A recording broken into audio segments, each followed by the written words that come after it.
Hi everyone, I'm Chef Ann Nolan. I'm the culinary training chef with KitchenAid. And today I'm going to talk about the new KitchenAid Smart Oven Plus with the powered attachments. So the attachments include, you get a baking stone, a grill, and a steamer. And the steamer is what I'm going to use today for my recipe, and I'm making ribs. So let me talk about the base pan. This is the heating element. And this is the plug that goes into the back of the oven into that hub. So I'm going to put that in right now and get that started. So I'm going to pull out my rack. This is just going to seat onto the glide rack. This is the water reservoir. Today, I'm going to be using apple juice. I'll get back to that in a minute. I'm going to pour this in there.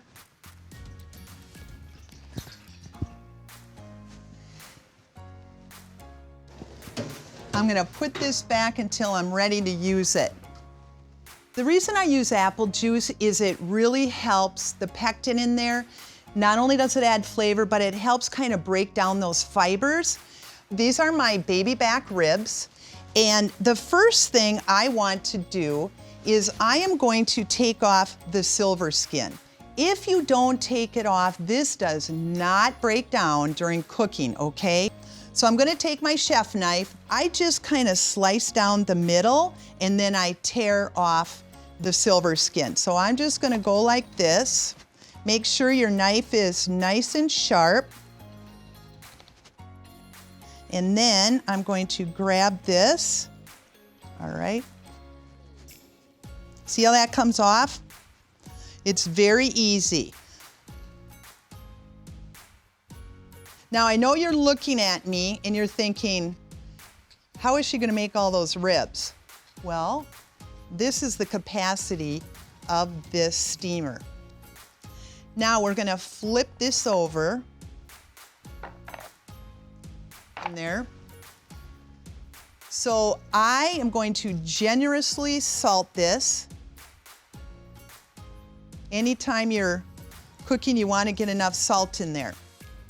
Now I'll put a little bit of the garlic powder, just sprinkle that on there. And then I'm going to fresh ground cracked pepper, yummy. And as far as, I always use like a 2-to-1 ratio of salt and pepper.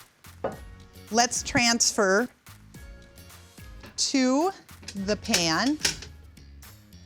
All right, I know you're saying, oh boy, that's not gonna fit. Oh yes, it will. Look at this, look at that capacity.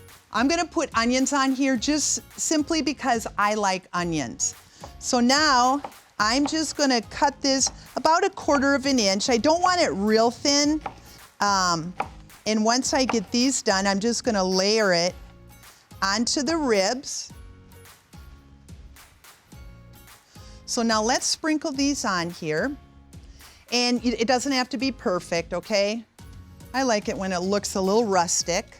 This is gonna cook for a total of 80 minutes. I'm going to salt a little bit more because I want to also do those onions. All right. And I'll do the pepper. I don't need to do the garlic, this is fine. I'll just give it a little hit here.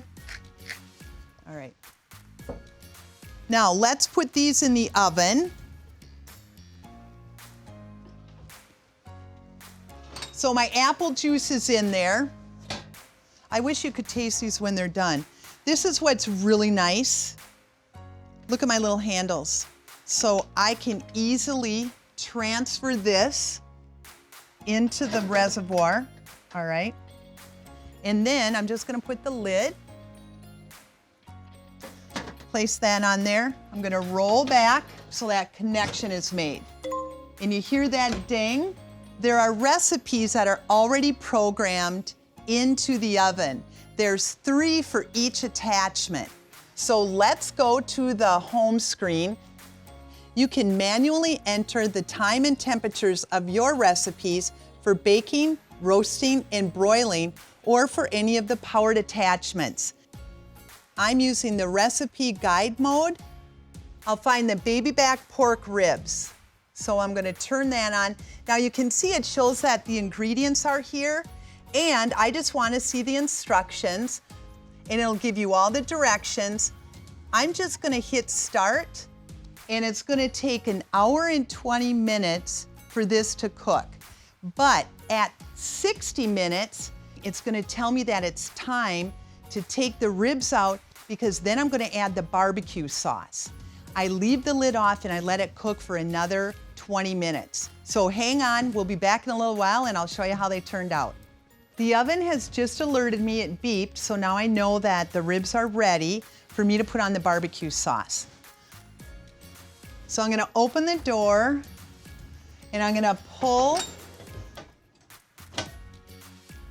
I'm gonna take the lid off, put it back here. So let's do this. I'm just gonna kind of pour this on here. And I like doing it this way. I kind of glob it on there. It's easier to get it all over everything if you got some nice big blobs on there. And you know, who doesn't like extra barbecue sauce, right? So we'll get that on there. Now, this is only going to cook another 20 minutes without the lid. So I'm going to push this back in. I'm gonna shut the door and let the cooking begin, and then we can start eating our ribs. While the oven has let me know that it's time to take out the ribs, I wouldn't have needed that because I can smell them and they smell delicious. So I'm gonna take them out of the oven. Ooh, if you could smell this, oh, all right. I'm gonna set it down on my trivet here. All right. I'm going to take these out and I'm just gonna cut up a rack. Do you see how tender these are? All right.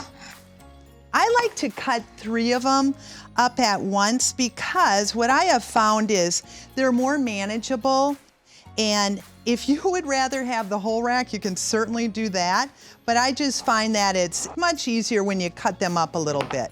I'm gonna leave one for me because I wanna test these. So I'm gonna transfer these. Ooh, this is the one I'm gonna have. And if you want this recipe, download the Yummly app and you'll get all these recipes, all right? Here's the taste testing. I have little tears in my eyes. This is absolutely, look at how that's coming off. Ah, okay. Enjoy.